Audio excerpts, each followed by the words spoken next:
So, the T20 World Cup final between India and New Zealand, it's way more than just a cricket match.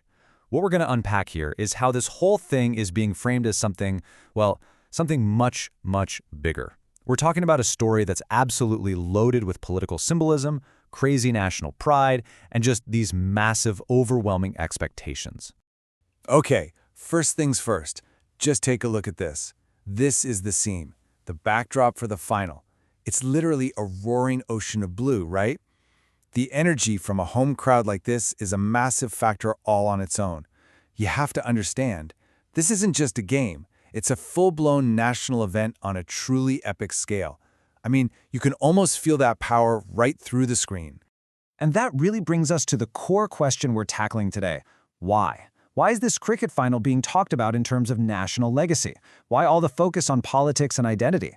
Let's get into it and break down exactly what's going on here. And you know what? It all really starts with the ground itself. The place where this final is happening, it is just packed with meaning. So the match is at the Narendra Modi Stadium. And the context here is absolutely key. It was renamed back in 2021, and it's located in Gujarat, which is the Prime Minister's home state. So as you can imagine, it's widely seen as a direct symbol of his own legacy and his influence. This isn't just a stadium, right? It's basically a political statement. And get a load of this number, 132,000. That is the capacity. Just try to imagine that for a second. The sound, the pressure, the sheer force of a home field advantage like that. It is an absolutely intimidating fortress for any team that has to walk in there. Now, all of that intense atmosphere, it feeds directly into the main story of the match, what some are calling an ego clash. And this really just lays it all out, doesn't it? On one side, you've got India. They are the clear favorites, a cricketing superpower with a population of 1.4 billion people. And on the other, you've got New Zealand, the classic underdogs, a nation of just 5 million. I mean, it is being framed as a genuine David versus Goliath showdown, and you can see why. In the numbers, well, they totally back this story up.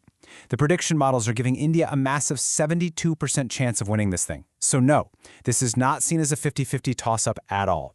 The expectation overwhelmingly is for Indian dominance.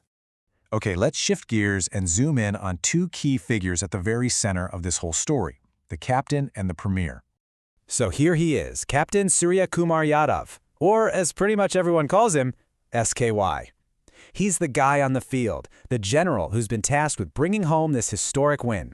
And his leadership has been a huge part of the story. People are describing it as a captaincy masterclass, really pointing to his tactical brilliance.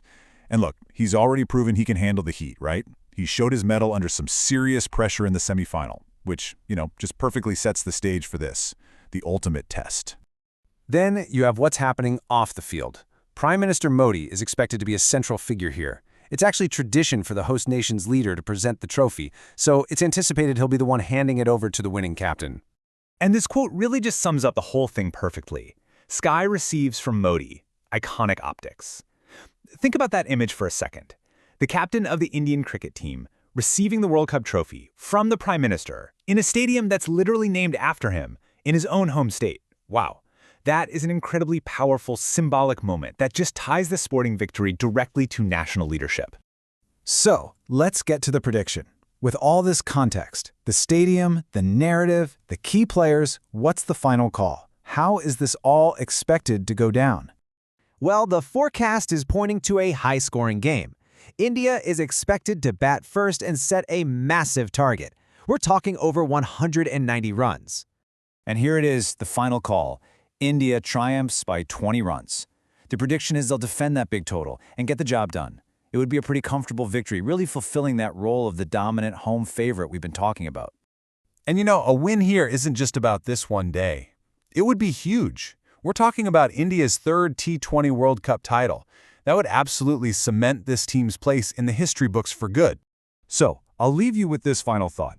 If all this plays out, if the prediction holds and India lifts that trophy in AmdavaD, will this moment be seen as just another championship, or will it truly be remembered as the peak of a whole new era of dominance for Indian cricket, one that's perfectly woven into a story of national pride?